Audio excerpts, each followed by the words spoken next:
before I start, I'm going to tell you that uh, because we're in step 4 and we've been talking about the precepts now for a while. Um, I I was thinking about this magazine that I was a guest editor of. It's the magazine isn't around anymore. It was a Buddhist magazine called Inquiring Mind, and I guest edited this issue back in 2010, and it's now online, which is Oh, awesome. And I'm going to give you the. Oh no, that's not it. I'm going to give you the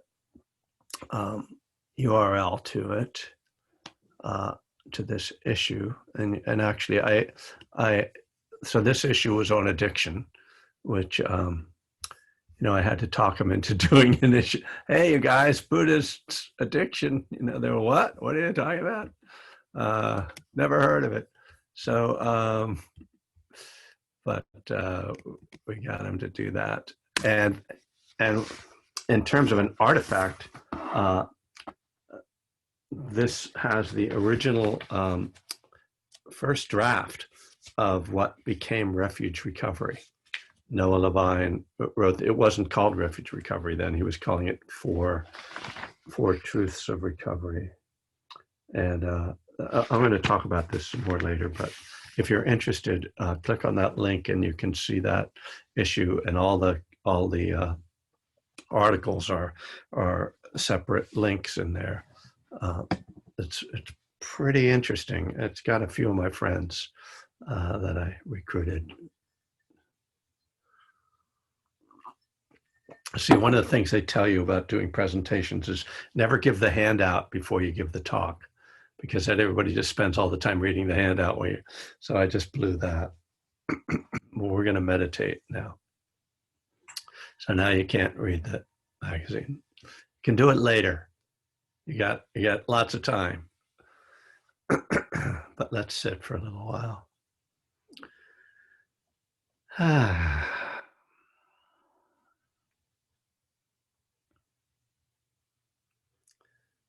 This has been a time on the West Coast, certainly, where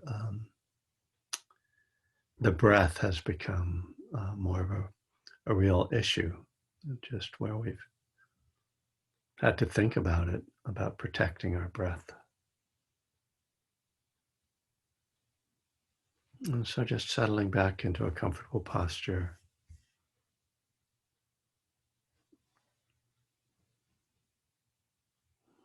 And you can close your eyes, or if you're more comfortable, just lowering your gaze. You don't have to have your eyes closed.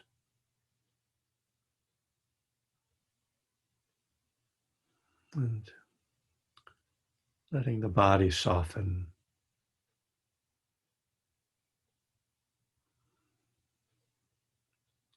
Releasing the shoulders, softening the belly.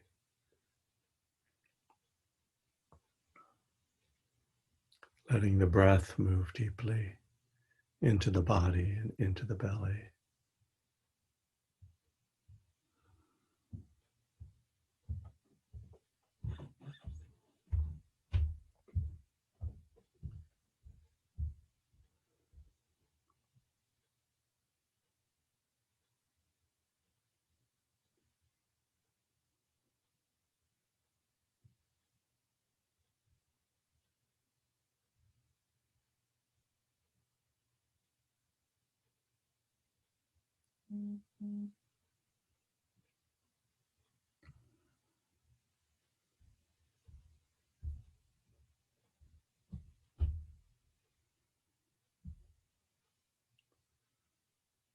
Just feeling the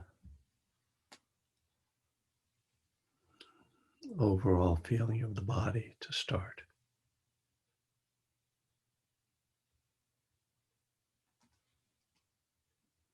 So that it's just seeing what it feels like to be just sitting still.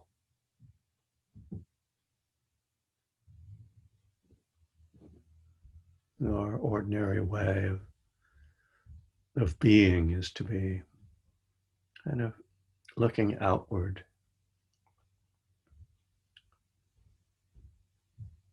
or if we are inner directed, we are directed towards thoughts, towards figuring something out or thinking through some problem, some worry.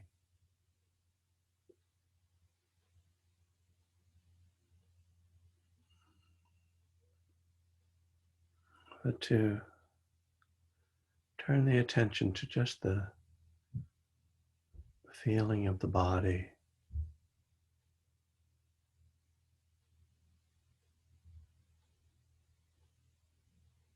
In the suttas, there's a simple line that says we should be mindful that there is a body. Almost too simple an idea.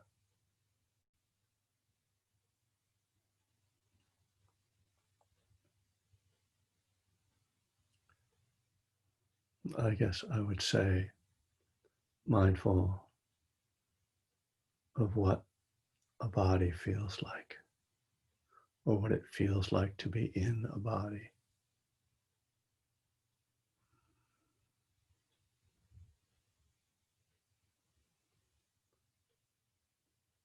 And as soon as we do that, we know that there are many different feelings in a body, in this body. There's not just one sensation.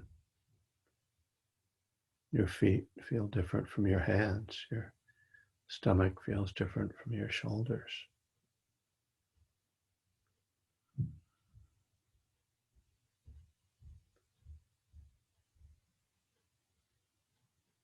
So we realize that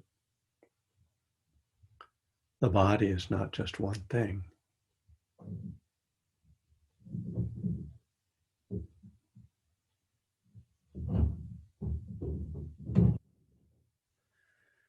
Most of the time when we do pay attention to the body, it's because there's either something very unpleasant or something very pleasant happening.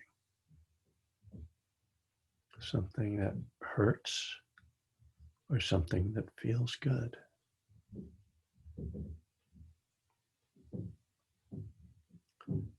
Or as in meditation, much of the time we are trying to pay attention to things that don't have a strongly pleasant or unpleasant quality to them. The breath is like this most of the time. You can call it a neutral experience.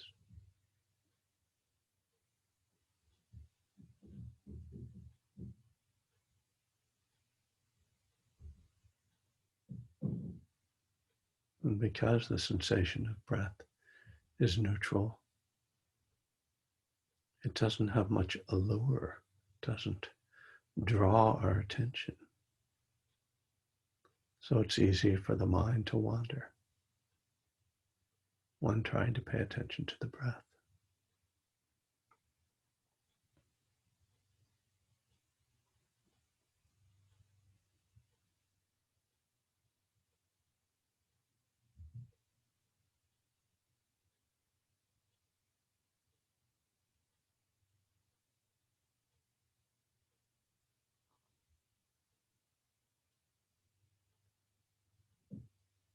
One of the benefits to paying attention to the breath is that because it doesn't have any particular allure to it, when we're paying attention to it closely, the mind is not disturbed. It's our desire and our aversion, the very pleasant or the very unpleasant, that disturb the mind.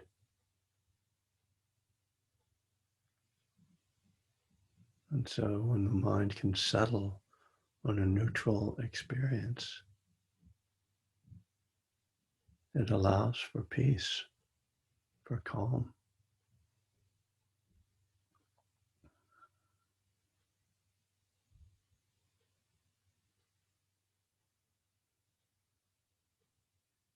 So let your attention come in very close to the sensations of breathing, either at the nostrils or the belly.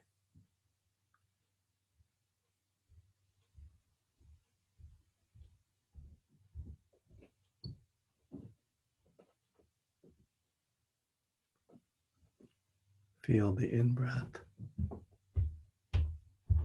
Feel the out-breath.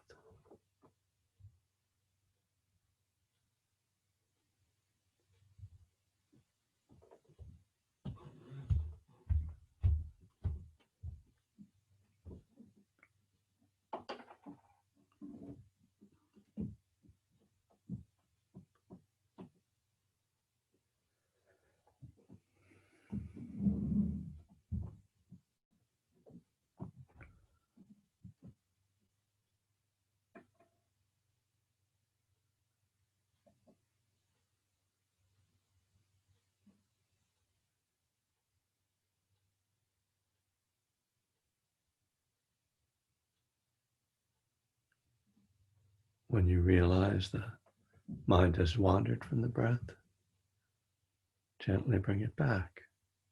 Start again.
much of the time our meditation is taken up with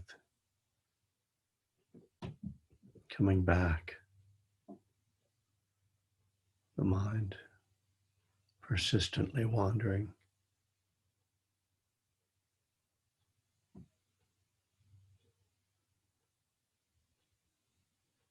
Now that's a natural process, it's a natural result of the tendencies of the mind. The mind is trained, really conditioned to think.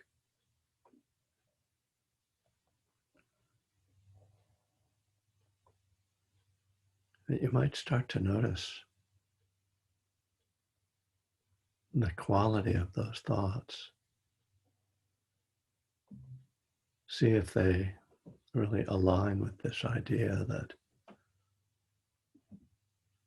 it's desire and aversion that stimulate mind.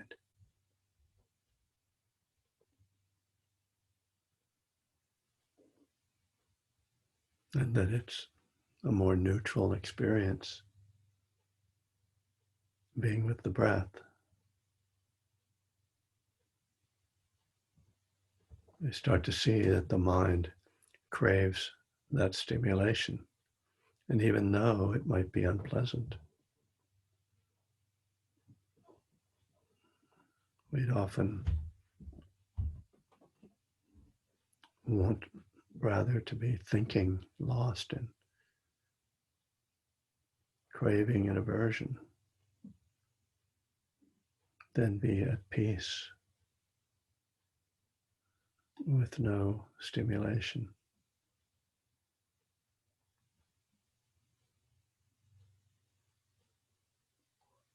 One of the tasks of the meditator is to develop a real appreciation for peace.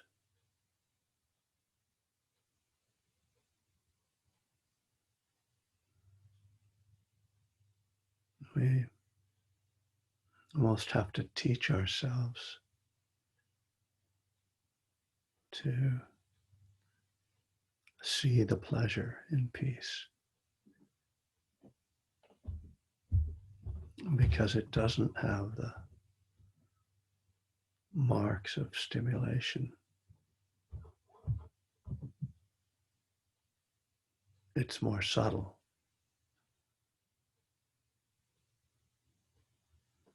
This is one of the aspects of our training as meditators, is to come to appreciate the stillness, quietness.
So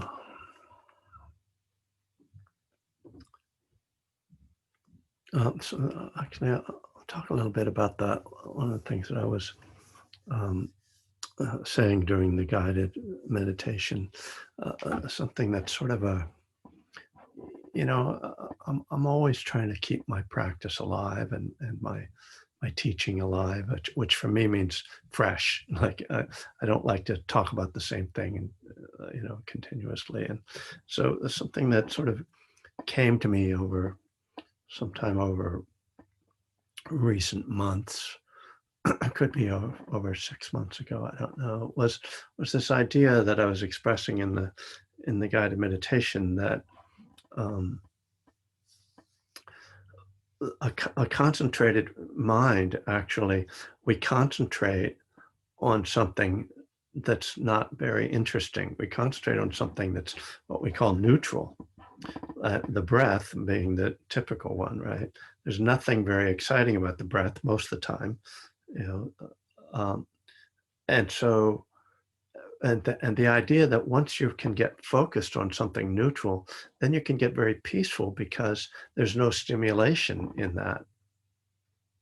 So it's sort of, I'd never heard it expressed that way. So it's from, I think it's a fairly original idea, and it's just a slight kind of like slightly different view, because we talk a lot about desire and aversion as being hindrances and the things that cause, dukkha and suffering.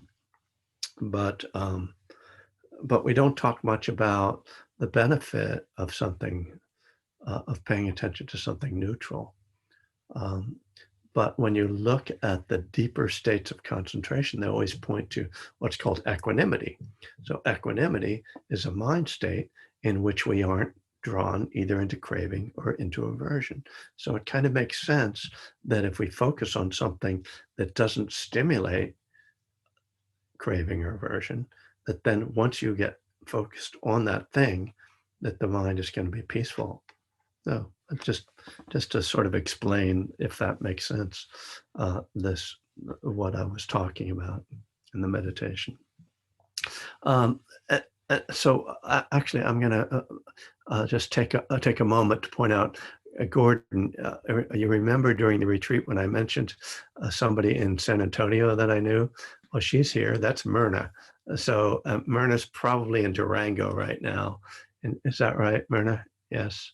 Yeah, but she teaches at the Zen Center in San Antonio, and she's also very active in recovery. So can you guys talk behind my back on this? Okay, sounds great. Excellent. Thanks. Yeah, it'd be nice if you guys connected. But you could probably, I think you might be able to message each other without me seeing it. Is that true, Angela? Can they talk behind my back? That's terrible. Normally we would turn that off, but in this circumstance, we'll give you guys, if you want to send email to each other. Okay, enough of matchmaking here. This Dharma matchmaking, this really. Myrna's married, so very happily married. Her husband's a really good golfer too, so don't want to mess with him. Okay, people. Good morning, good evening, good night. So yeah, still on the precepts, and I'll read a little bit from this magazine that I mentioned, Inquiring Mind. And if you came in late, there's a link in the chat for this magazine. And that one of the articles in the magazine is about the fifth precept. So the fifth precept is the one that says not to use intoxicants. And it's the least popular of the Buddhist precepts, I'll say. It's very rarely mentioned outside of, recovery circles. So this article was written by Don Lattin, who's also a friend of mine and who has done some interesting books. He wrote the Harvard Psychedelic Club. But he interviewed a bunch of teachers and to get their view on the fifth precept and more generally about the precepts. And Ajahn Amaro, who at that time was co-abbot of a Abhayagiri monastery up near Ukiah. It says, Ajahn Amaro compares the precepts to safety procedures for driving on the highway. Quote, it's like if you want to avoid killing yourself or other people, then this is the best way to drive. These are guidelines for skillful conduct. You can act as you like, but you take the responsibility for your actions. The choice is yours, but also the karmic consequences are yours. If you want to live without checking your brakes or reading the road signs, then get out on the highway, but good luck. So I like that little Ajahn Amaro's little humor there.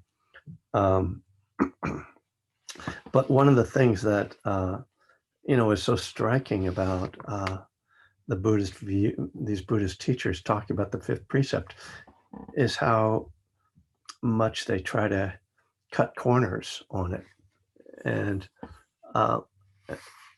some of these people are in recovery, and most the ones who are in recovery tend to be more rigorous about it.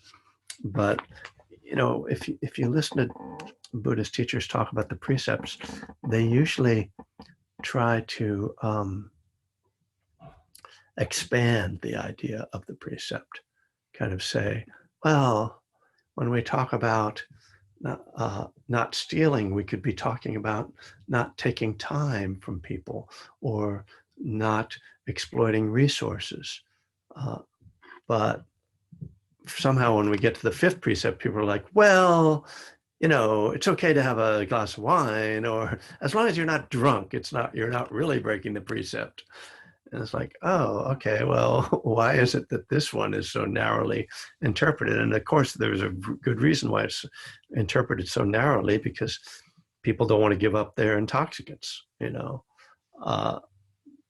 that's all there is to it, and they want to justify, oh yeah, well, LSD, it's really a spiritual experience, like, oh yeah, for some people, maybe it is. For me, it was just like another excuse to get loaded, and yeah, I acknowledge that it's true that for some people, psychedelics can be a spiritual experience. Actually, Ajahn Amaro talks about that.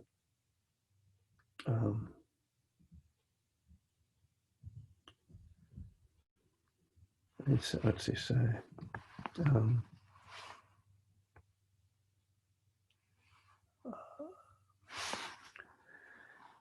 He says, there's no denying that a lot of people had their glimpse into a wider perspective through what were called, oh no, that's somebody else, consciousness expanding drugs, sorry. That's not Ajahn Amaro. Ajahn Amaro is okay. Ha ha ha. I would never recommend people take psychedelics. The risk for harm, for carelessness, and irreversible damage of one kind or another is far, far greater than any benefit that may come from them. I'm not just saying that because I'm a card-carrying monk, but from experience. One can have colorful and apparently meaningful experiences, but the main issue is how to digest that or bring that into alignment with the realities of your life, your body, your family, the world you live in. The whole purpose of meditation and spiritual training is to arrive at those insights in a much more direct and less chemically induced and risky fashion. Yeah, this is not a theoretical question at all these days. There's actually one friend of mine is part of something called like psychedelics in recovery or like 12 steps. I don't know. There are people who are continuing to take psychedelics but are working the 12 steps and think that psychedelics are part of their 12 steps. So I shouldn't even mention this to people. Somebody's getting triggered out there. No, don't do it. Anyway, and I, I'm a little, moralistic about it, and I shouldn't be. It's not about right or wrong. It's really it's more of a benefit risk. Because it is interesting how, people will say I encounter people who, well, I went on an ayahuasca retreat and I had so many insights. I'm like, okay, but did anything change? That's the question. Did you really change? Are you different now? Or did you just feel different while you were high, And was there like a lingering effect, but was your life really transformed? For me, my life was transformed when I stopped doing everything. That's when I had the biggest spiritual awakening of all. And it's a grind, It's not exciting. It's not like out in, the rainforest in Brazil with a shaman, and wow, it's like mind blowing, right? It's not mind blowing. I mean, there are moments, but mostly it's that day by day, week by week, month by month, year by year, decade by decade work that we do. But this is in Buddhism, this is called the gradual path. And there are people who have sudden awakenings, but it's usually after many years of gradual path. That's actually kind of a term. It's like I forget the exact term. One of you probably knows it, like gradual path, sudden awakening, something like that. Anyway, so actually, I want to, besides the fifth precept, which in some ways isn't that interesting, but I think I want to talk a little bit about the third precept, which is the precept on sexual misconduct. And again, these precepts, we don't often talk about them to any great extent in the Buddhist world, in the Western Buddhist world. That mostly at the beginning of a retreat, they talk about it, and so all they have to say at the beginning of a retreat is, "You're going to be celibate during this retreat, so easy." Right? But we know that if we're not celibate, sexuality is something we have to deal with every day of our lives, whether we're aware of it or not.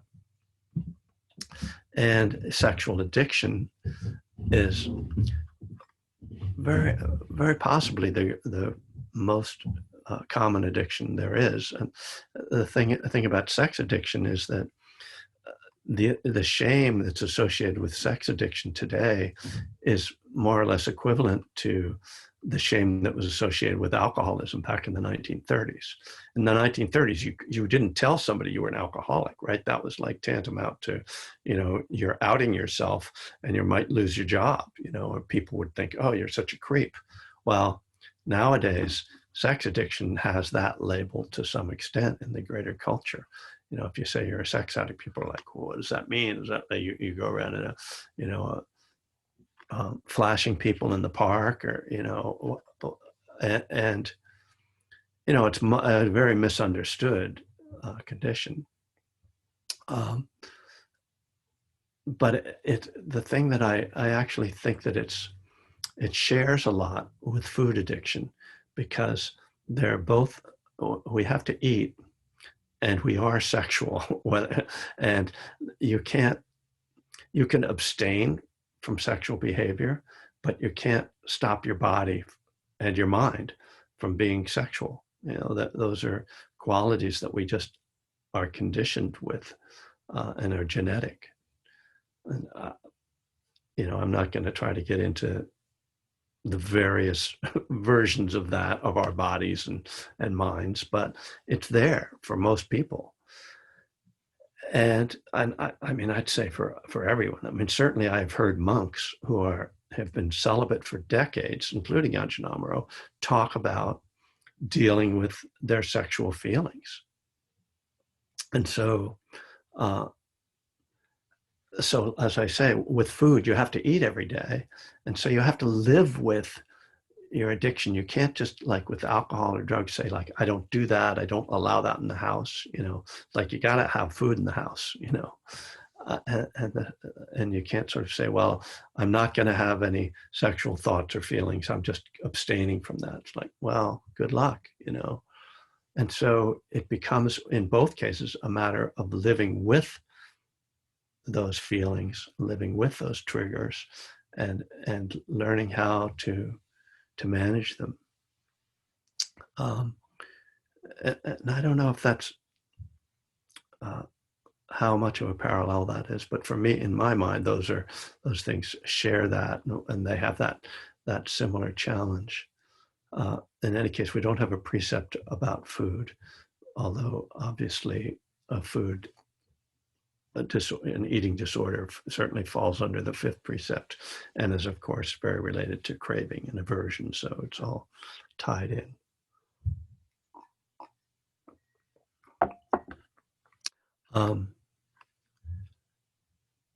But a little bit more on this around sexuality, that what many people find when they come into recovery is that there is an underlying issue around this. And it's not necessarily even about, specifically sexual activity. It's very often related to how we get into relationships, what drives our what attracts us to certain people, what and how it affects the relationship. When we tend to have sexual addiction, then we tend to get involved with people who trigger very deep kind of sexual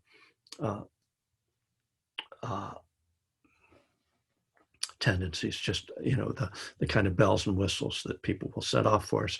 And then we see how that addictive craving then has this lifespan in a relationship, right? Typically there's this intense period of sexuality for people who have these tendencies, very intense period of sexuality early in a relationship that then burns out and then turns into a conflict.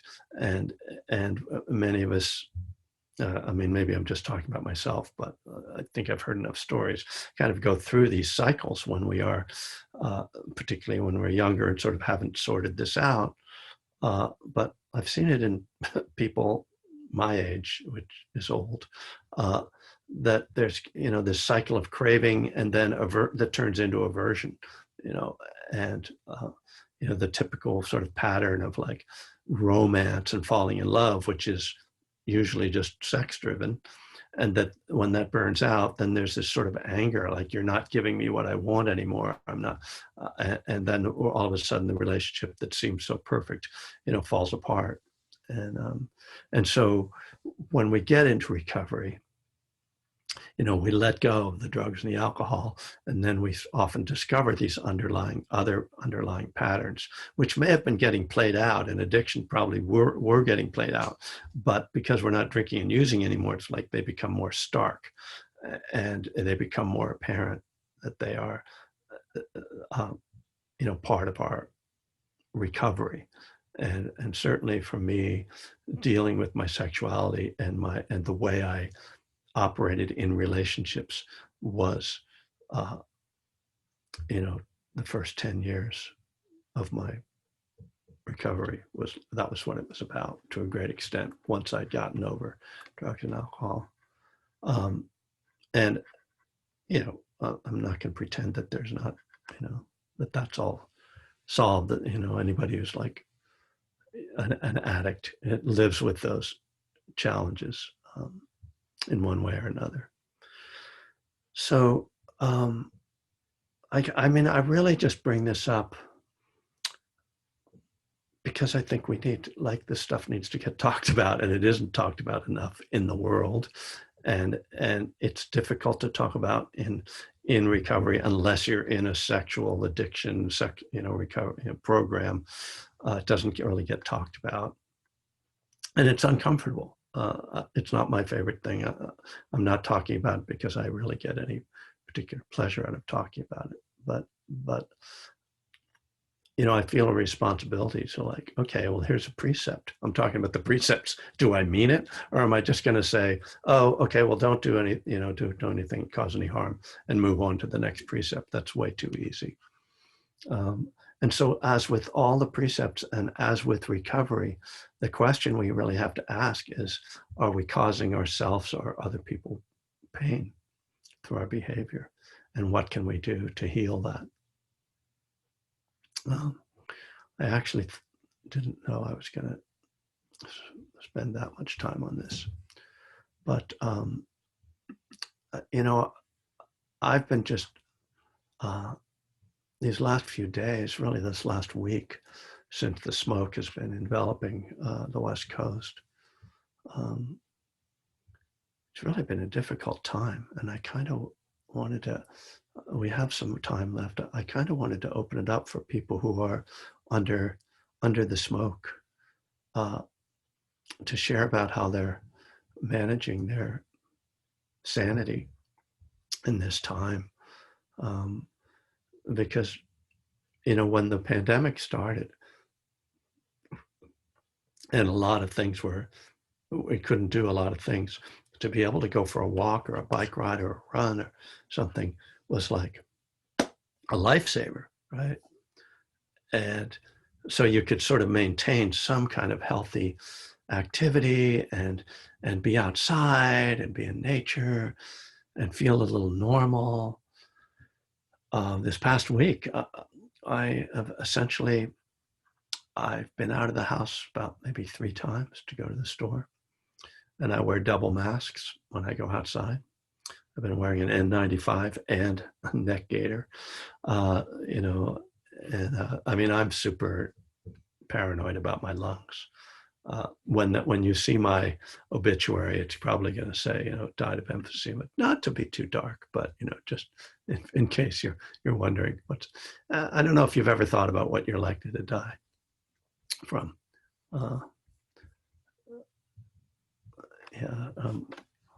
Should we keep recording?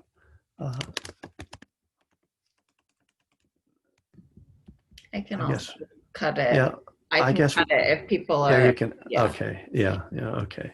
So I'm just going to open it up for people to really share about anything, really. But I mean, my first impulse was, as I said, sort of people who might be struggling with being stuck at home.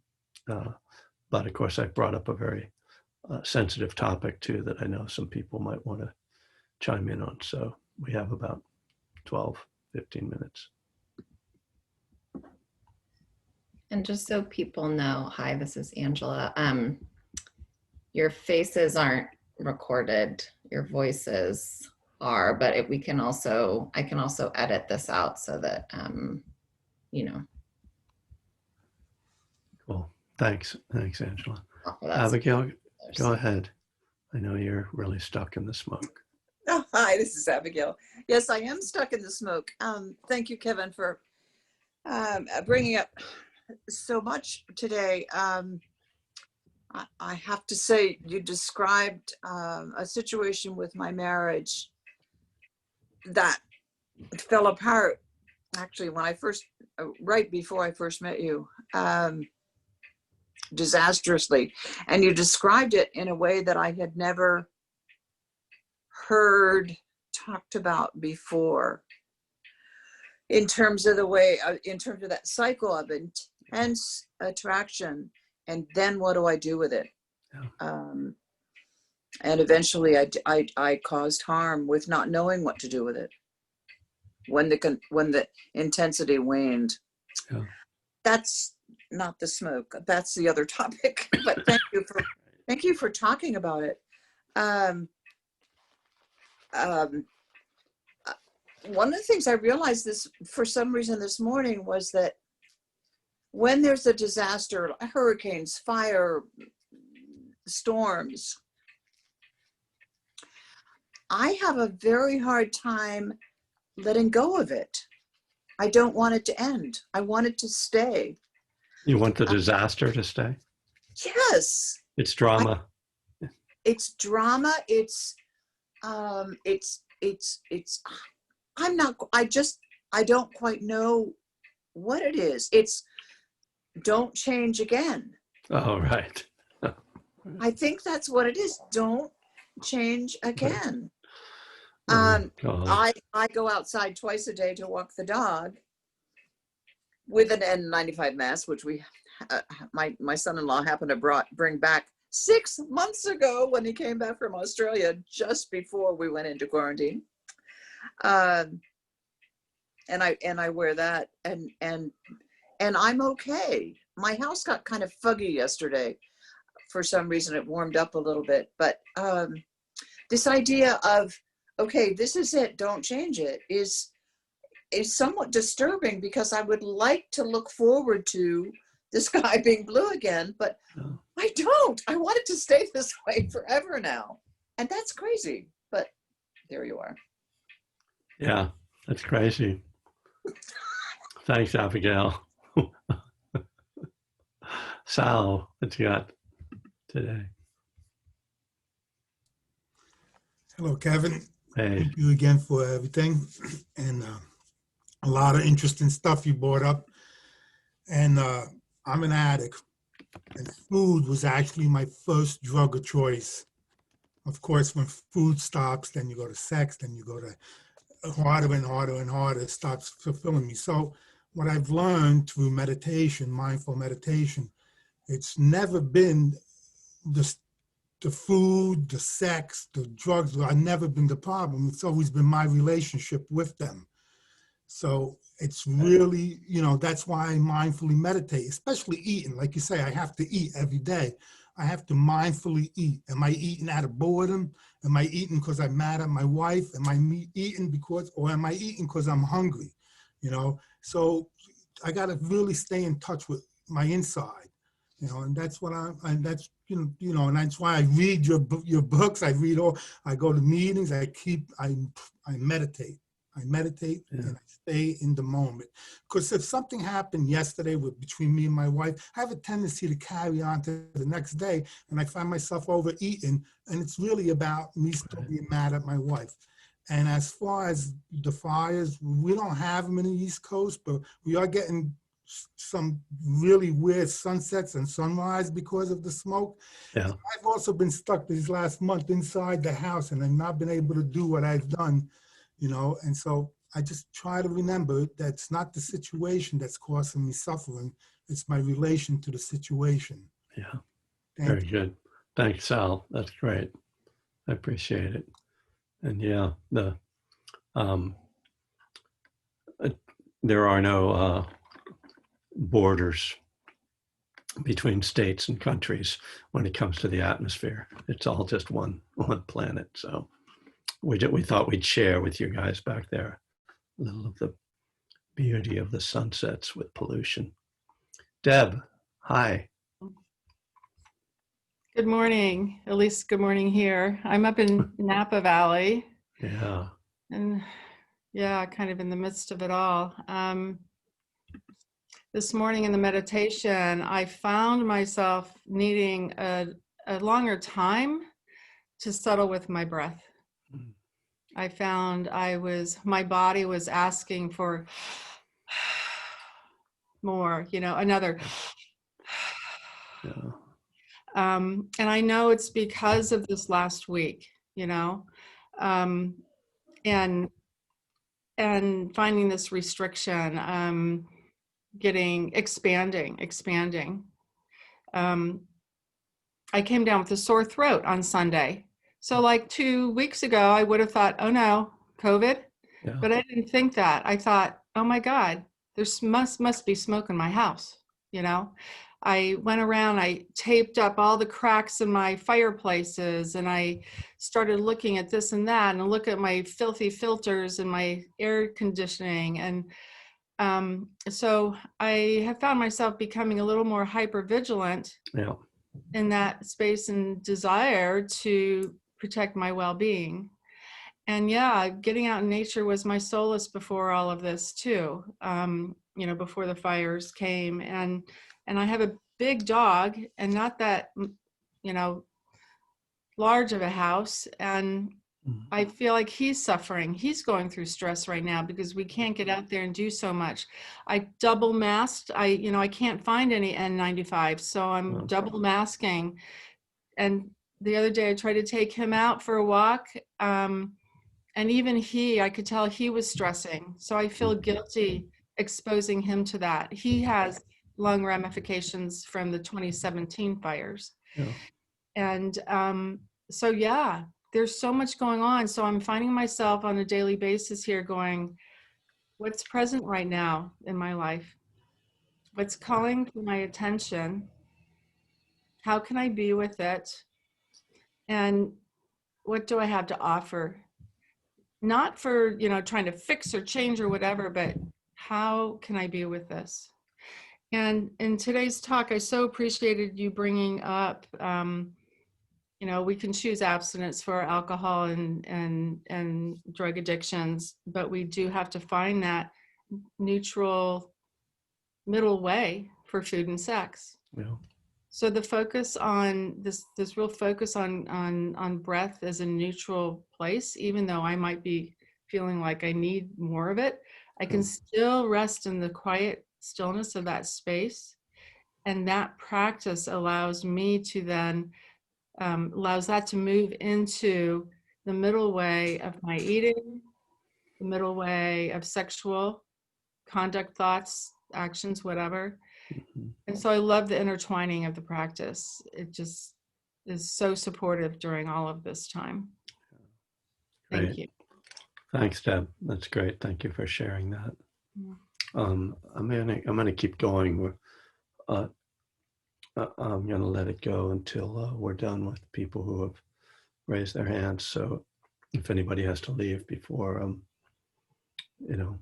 before we stop, feel free. And just um, Angela is putting up all the information that you might want for like giving Donna to me for classes, for recordings, and we have the retreat. I will mention before the retreat. We've been doing the final planning on the what we call the Vajrapani retreat, September 29th to October 4th. We keep having to straighten out the dates on that, but you can see that on my website. So Cameron, hi.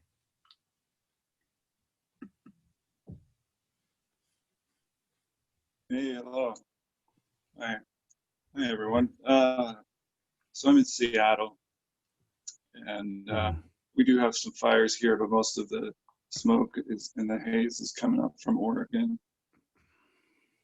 But I wrote a poem that, and I'm wondering if it's okay if I just read it. It's short.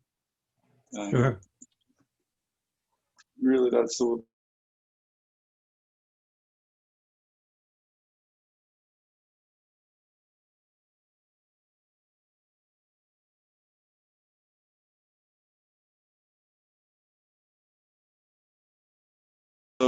sun, ash, falls, mountain pass, fallen ash, mountain pass. Ember glow, red orb, heartache, middle ground, cough, ash, parcel opaque, sky matte uniformity, dull flat. Sameness extends throughout the day. Sun travels in sameness, looking for an irregularity, an edge, a seam in the fabric. The ash seeps out from below, out of the dark heart of the earth. That's it. Thank you. Well, that captures it very well. Thank you, Cam. Yeah, thanks, man. It's good to see you. Jeffrey, how you doing? Hey, Kevin. I'm okay, thanks. So thanks, Kevin. You always broach the topics that I never talk about in the other sanghas. I too, my internal voice tells me that food is a huge problem also. Yeah, I think my obituary will read, died of addiction, to something.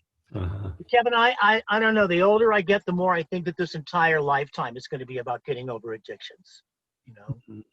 It's not one thing, it's another. And one of the things that you said to us as a group at Spirit Rock, and everybody should hold this close, I think, is that if we've gone through drug and alcohol treatment and we're on the recovery path, we're you know, we're way ahead of what a lot of other people are doing, Kevin. I think if I go through 90 days of drug and alcohol treatment, I can go through some fire times. I can go through some COVID. It's not easy. It's not easy, but we can do it. We are more durable. We have a desire to keep moving ahead. So that's all.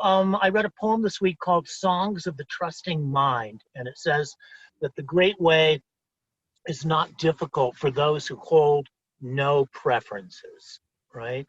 So I just wanna say, I've been, you know, the thing that I become addicted to are the bloody sanghas. I go to a sangha, you know, a recovery sangha on Saturdays. I go, you know, 4 nights a week, and I appreciate you're doing this. And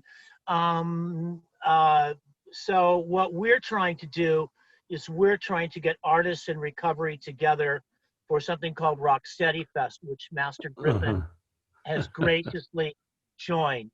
Right. And so When we're is gonna. that? Well, Kevin, yours When is am I in doing that? 2 weeks. Ha ha ha. That's I'll why I remind wrote. you. That's why I wrote a new song.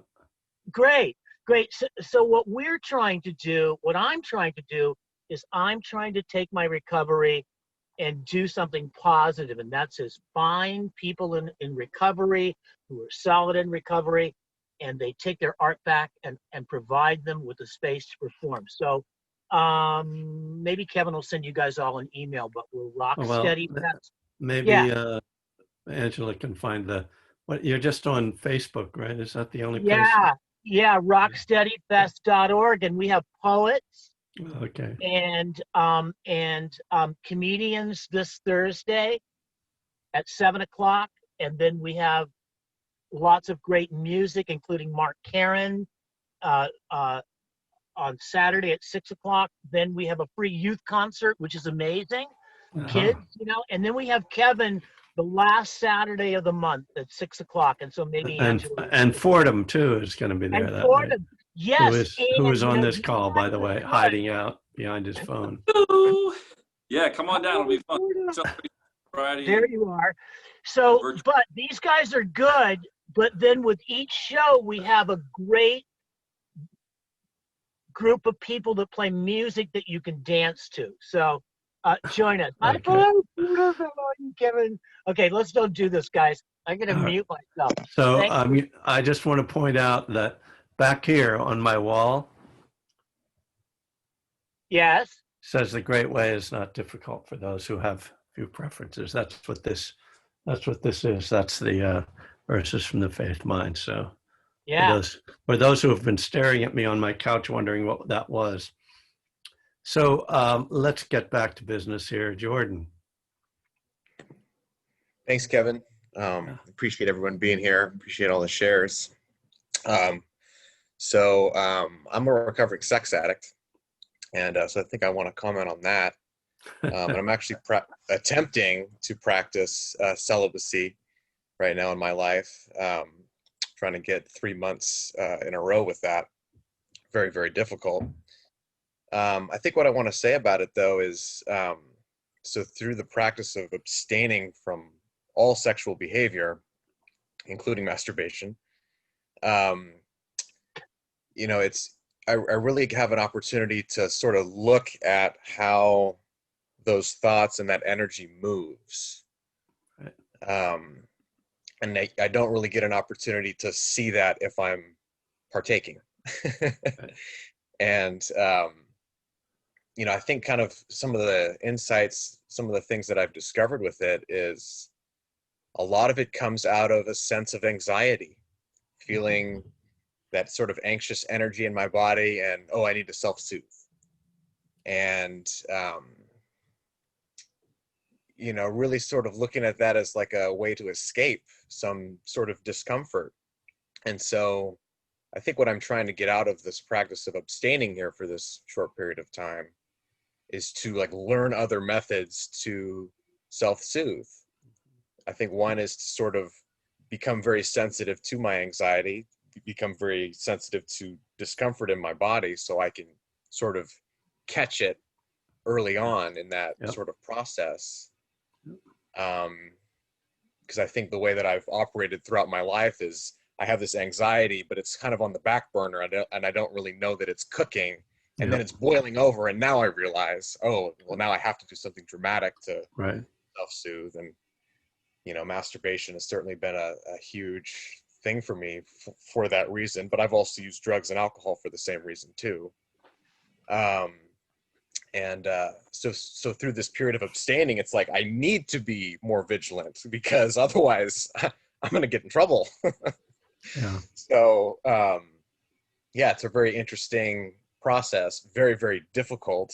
I haven't had much success as far as stringing many days in a row, but I'm still trying. And yeah, so I thought, with you bringing up the third precept, I felt like kind of a need to sort of comment on that. At this point, I'm sort of putting all sexual behavior in the inner circle, as they say, and counting that as misconduct. Mhm. So yeah, it's a really interesting time right now. So I just wanted to talk Yeah. for a moment and get my voice heard. Thank you, Jordan. I appreciate your openness and honesty. And, it's a difficult topic to talk about, even semi-publicly. And it's also, I think, a difficult topic to listen to. So I appreciate people just being supportive and just allowing you that space. Thank you.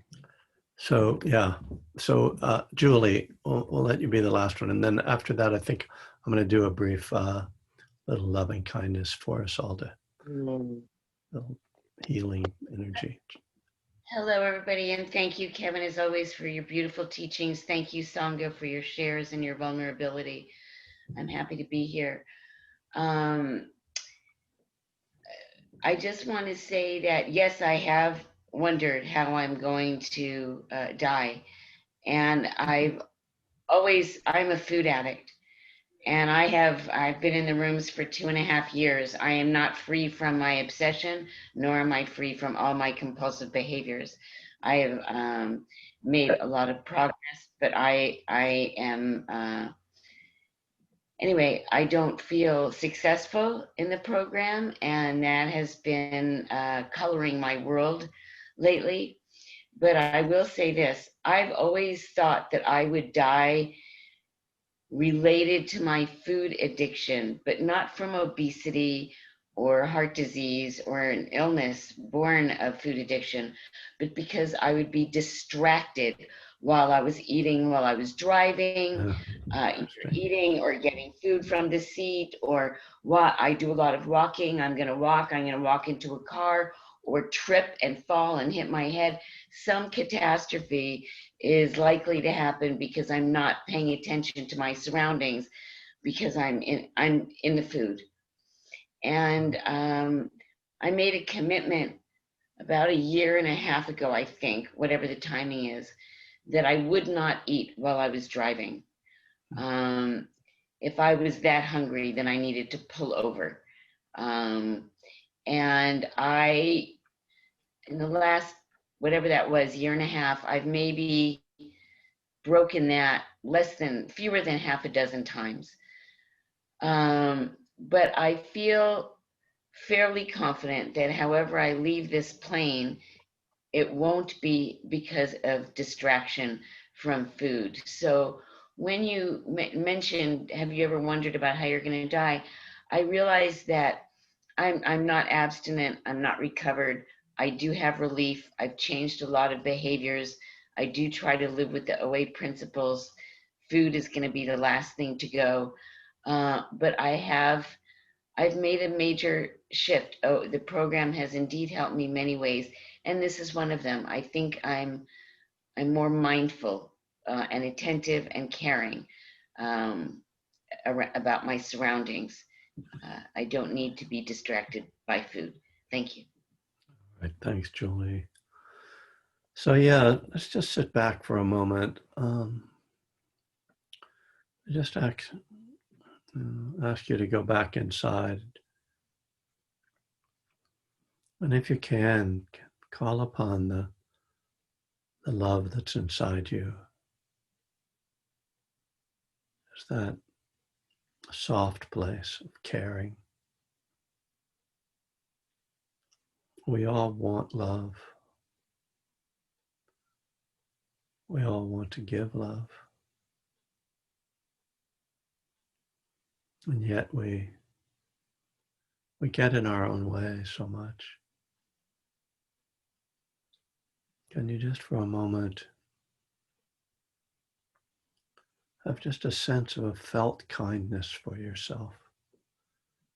It doesn't have to be a thought about it, but just a felt sense of being kind to this person that wants happiness, this person who has suffered in many different ways, sometimes subtle, but sometimes very intense. All of our lives are disrupted right now. So easy to get caught in our own feelings about it. When we realize we're not alone, that this is a shared suffering, some relief can come from that.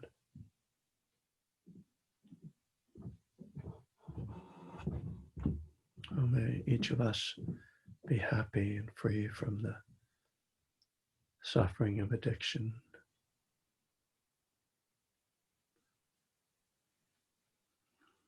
And may we learn to care for all beings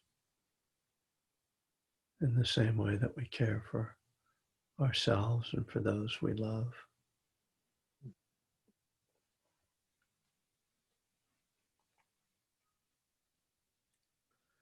May all beings be healthy. May we have clean air to breathe. May we be free from disease. May we be free from addiction.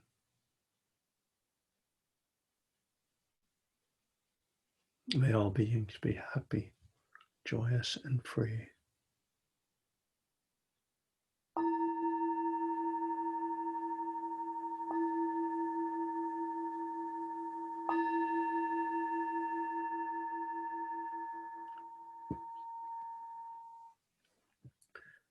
Thank you all for hanging out this morning and hanging in.